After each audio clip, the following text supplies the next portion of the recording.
Hola, hello everybody, and nobody. Welcome to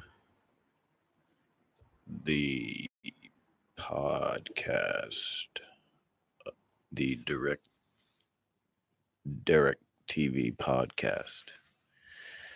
I am your host and your father. Welcome all. All right, ladies and gentlemen, what we're going to do today is do a little prediction of the UFC fights tonight. I am a UFC fan.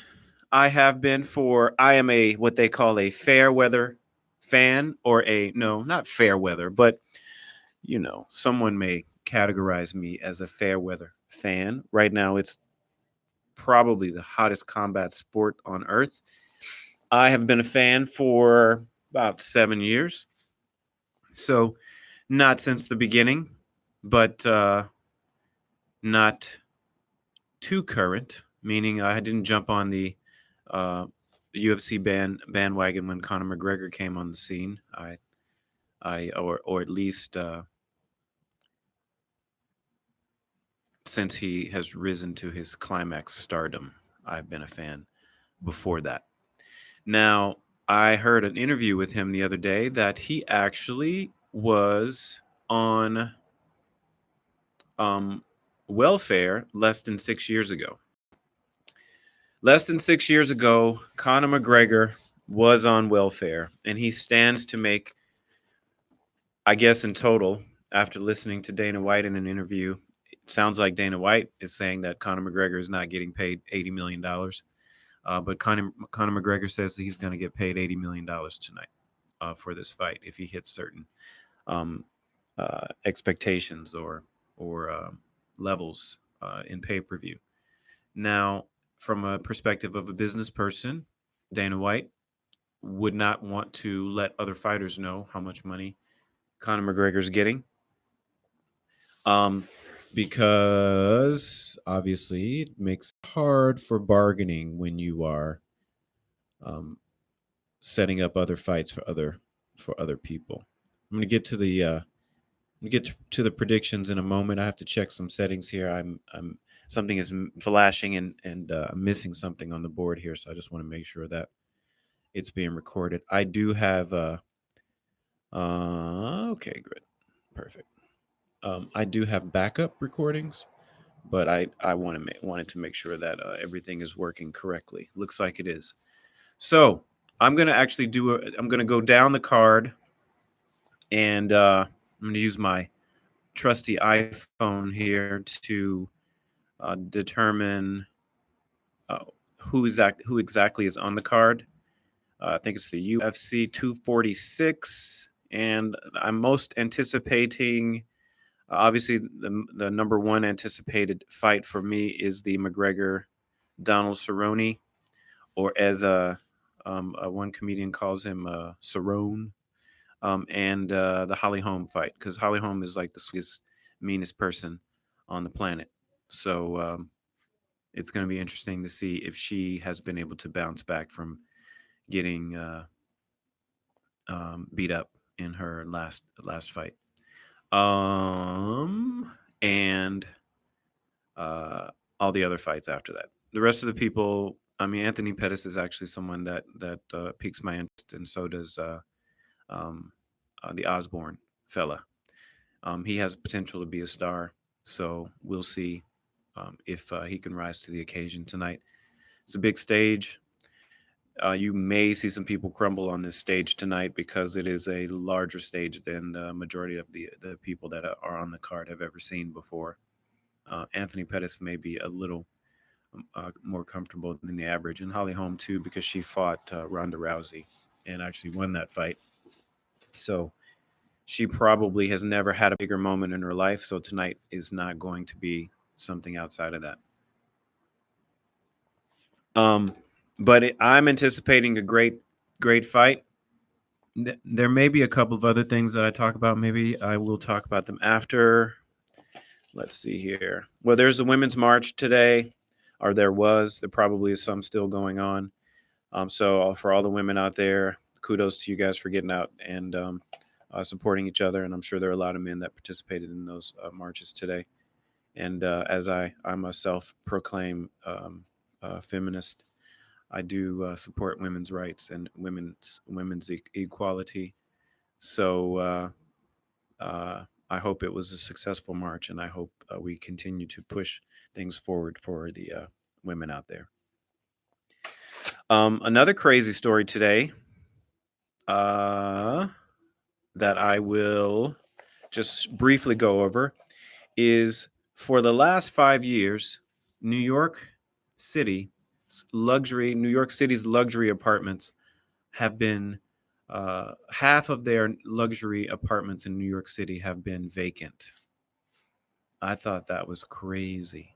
So there's there's vacancy in half of the apartments in New York City. That's pretty wild. And there's also 80,000 homeless people that sleep on the streets every night or in shelters, streets and shelters. So kind of strange. We need to figure out something here in the United of States. Some weird stuff going on. Luxury apartments empty. I think the price ranges from 5 years ago the prices were around I think 1.7 million, and now they're at 3.2. My figures could be off, but let's just say 1 point something million to 3.7 million. The prices have skyrocketed, but yet nobody wants to buy them. One of the reasons that cited that there may be possible vacancies is because of the crackdown on money laundering, and so that just shows you how much money laundering was happening.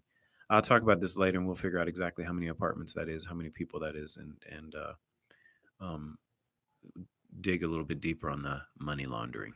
Anyway, back to the fights. So those are crazy things. Now, excellent fights tonight. Probably going to be the biggest UFC thus far, and apparently the numbers are outpacing the previous fights the Khabib fight, the Khabib and Conor McGregor fight. So that should be crazy for the UFC. There's been a lot of promotions. I've seen promotions all over Google, all over the television, all over the Instagrams, and the I don't know if I saw any on Twitter, but they are definitely promoting the hell out of it. I guess the UFC actually got into business with ESPN because ESPN has deep pockets, and also they do a good job of essentially building a story around whatever particular fight. And also they put on, although UFC is no not shabby at this either, but they do a good job of putting on a high quality production. So here we go. Okay, I'm gonna have to. All right, so we have Claudia. Dang it, I should have figured out how to pronounce these names. I'm gonna say Claudia Gadella. And it's been canceled. That's right. I saw. So Alex Grasso came in 5.5 pounds overweight. I think she was 100, and it was supposed to be at 115 pounds, and she came in at 121 or 120 and a half or something like that. So, or 6.5 pounds. So that fight has been canceled. That's kind of sad. I thought that I guess it makes sense. It's canceled. Sometimes they will take the fight regardless and just um, lose money, but I guess that's not happening anymore. So my prediction would have been, who would I have picked on that? What did I write on my? I think I was going to pick Claudia for that fight, and I would have been right because Alexa had trouble making weight, and it would have been a tough fight for her once she got in. There you go. The Anthony Pettis, Carlos Diego. I don't want to say his last name. Although Carlos, I think, is going to be a formidable opponent. It's going to be a difficult fight. It could be a difficult fight, I should say. I think I was listening to an interview with this, and obviously having watched this fight with Diaz, and I think that Pettis is going to pull it out because he looks a little fresher and a little stronger than usual. He said he took a year off to get his his body back together, and his body naturally made this weight. And I kind of know what he means. I mean, there's a lot of factors that go into this, and it's something I'm going to talk about late in future podcasts in terms of so many factors that contribute to weight gain and weight loss. And it's very likely that a lot of this had to do with fasting and getting his gut biome in order. I would think maybe even unbeknownst to him. I don't know if they're focusing on these things, but I have spent some time last few months kind of looking into the microbiome, and it is very interesting. And I think a lot more. It's a lot bigger contributor to um, body health and mental health, and obviously weight gain, weight loss, and so forth, and also energy levels, because you just have the ability to process your food differently. And I think that's some of the things that we are missing here in America. If you look at, I know we're talking about fights, but if you look at how people come from other countries, most of the time they come from other countries skinny, and they come with the gut biome from those countries, and they start to get a little chunkier when they get to America, because not only is the food bad, but also the additives in the food are killing the biome in the stomach, and the stomach can't process the food as well, which is why sometimes you see. Well, anyway, off track. Now, back to that's a whole other discussion to be had. I can speak about that for hours. We have what's his name? Kelleher, Brian Kelleher, and Osborne. So I'm gonna go with Osborne. And why do I go with Osborne? Let me check my notes here. Oh, um, if you pay attention to what people say, what happens, the history of people in the UFC, you'll notice that a lot of the people that were on the Contender Series are are ending up in the spotlight a little more often. And though Dana White obviously, um, Dana White always says that he doesn't put people in um, he doesn't try to get people beat. I should say that, and he doesn't give people anybody any breaks in terms of who he schedules for them to fight. That may be mostly true, but unless he's just a genius at picking people for the Contender Series, it a lot of people from that series have ended up on on the list of being the better fighters and the ones that are moving up the board. So I'm gonna go with Osborne for that fight. I'm not gonna do any round predictions because I don't know these fighters enough. I'll do a round prediction for the main the main fight, and that's with Connor and Cerrone, or Connor and Cowboy. The next one is Olenek and Maurice Green. Alec Olenek and Maurice Green. I'm going to go with Green because of the power, because Olenek has been beat up over the years. He's been around too long. He's fading a little bit. He's a little too damaged. Sorry, Olenek. I mean, if you and I fought, it'd probably be a different story. But he is. It's going to be tough for him to get through the power of Green, I think. Now, if it makes it to the ground, and or if Green doesn't have a way of preventing any takedown, then it may be a different story for him. Anything it can go differently if that happens. But picking Green, okay. Holly Holm, got to go with the preacher's daughter. I think she has a lot more versatility than uh, Pennington, and I just think that it's going to be a difficult fight for Pennington because Holly is very tough, and she is I just think she's going to have too much versatility for Pennington. All right, now the main event. The main event of the evening. This is a hard one. It's a very, very, very difficult one to pick. I Cowboy has captured the hearts and minds of America, especially in places like Texas and Arizona and Orange County, Los Angeles, and also Inland Empire and places like that. So, and rightfully so. He's a tough fighter, very versatile. Um, in it he's not worried about getting hurt.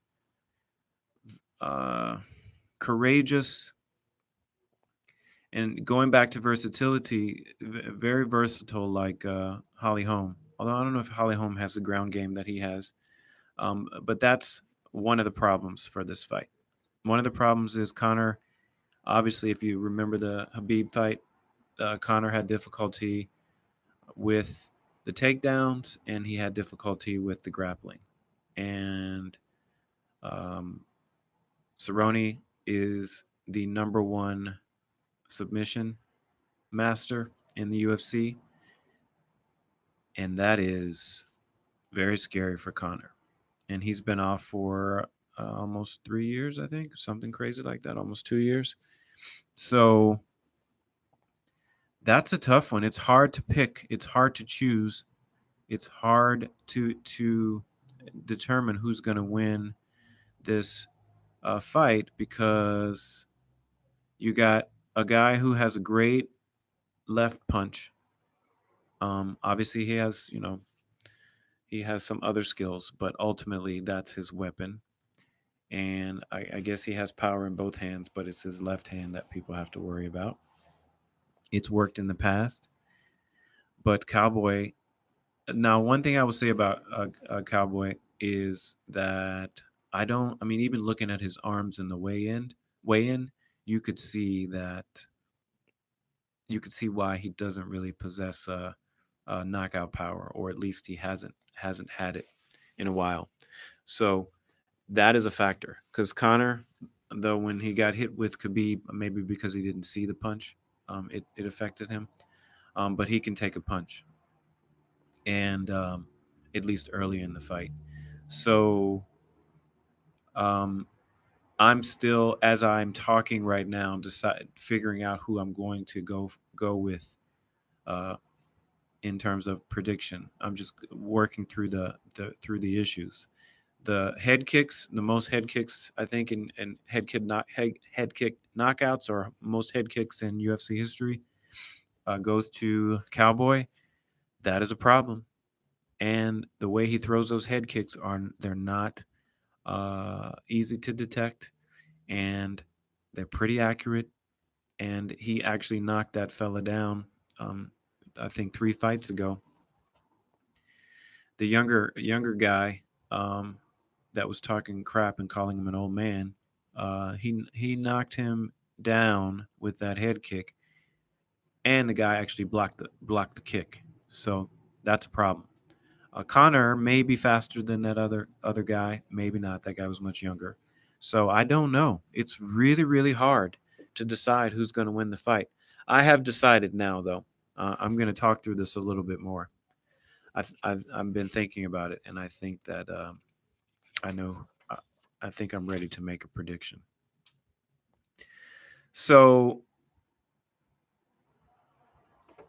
let me tell you why I'm going to make this prediction. So somebody said something a long time ago about LeBron James. Not a long time ago, a couple years ago. They mentioned the fact that LeBron spends like $500,000 a year, $1.5 million a year, just on his body and training, using state of the art training techniques and facilities, and employing those things on a regular basis to get himself into shape to be able to handle the NBA season. Not everybody has the resources to do that. Now, Cerrone is a rich guy, like I mentioned before. He comes from a rich family. But when you are a rich guy, let's say you have $10 million in the bank, which I think I said before for Cerrone. I never looked up his net worth. But it's going to be hard for you to spend $1 million just on training. Now, if you were at the beginning of your career, having been 5 years, 2 years, like Adesanya, into your career, and now you have $10 million in the bank, and you have the expectation that you're going to fight 5 more fights and possibly make 80 million this fight and 50 million the next fight and 80 million that fight, and blah blah blah. Then maybe you would be okay with spending $1 million. But somebody like Cerrone, I don't know how much money he has, but it's hard to spend $1 million, million and a half, just on techniques that you're not sure if they're going to work, and they're, like I said, new techniques that could possibly work. They're not proven over time. Um, I'm sure that whatever LeBron is doing, he probably is doing things that are proven, but LeBron looks pretty fresh. And so I say all that to say that it's very likely that Connor has employed some of these techniques. I know if I had made $100 million and I found out that other high or elite athletes were using a particular techniques, and it cost me $1 million, and this $1 million is going to contribute to me possibly fighting for another 5 years, and each year I can make 80 to $100 million, or double that if I fight a couple times. Um, I'm going to spend that $1 million, and so I think that if Connor has employed some of these techniques, um, who will win for the Chiefs and the Titans? I got to go with Mahomes. Mahomes is like unstoppable, especially if he gets in the rhythm. They figured out that he needs a rhythm, and you can't make mistakes like not go on 4th and inches, but then try to get a fourth and four, and not get it, and give the guy field position and give him a little confidence. He's a young guy, and so he doesn't have any of those. He doesn't have the emotional intelligence yet to hang on to himself when he's down in the trenches. So he needs a bone thrown, and they threw him a bone with that 4th and 4. So we're going with the Chiefs, and I expect the Chiefs actually to win the Super Bowl. And further prediction is the Chiefs will play the um,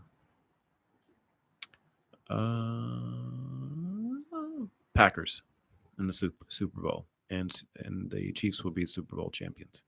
Okay, back to Connor. So I say all that to say that Conor McGregor will be victorious, will win this fight.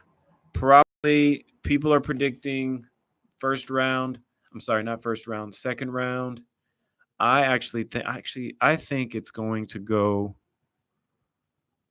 I think it'll be the second round, and I think it'll be later in the second round. Um, maybe, yeah, later in the second round. So right after the midpoint of the second round. That's a solid prediction. Round two, right after the middle of round two. And the flip side of that prediction is if he gets head kicked, it's over for him. And by the way, Connor must win this fight.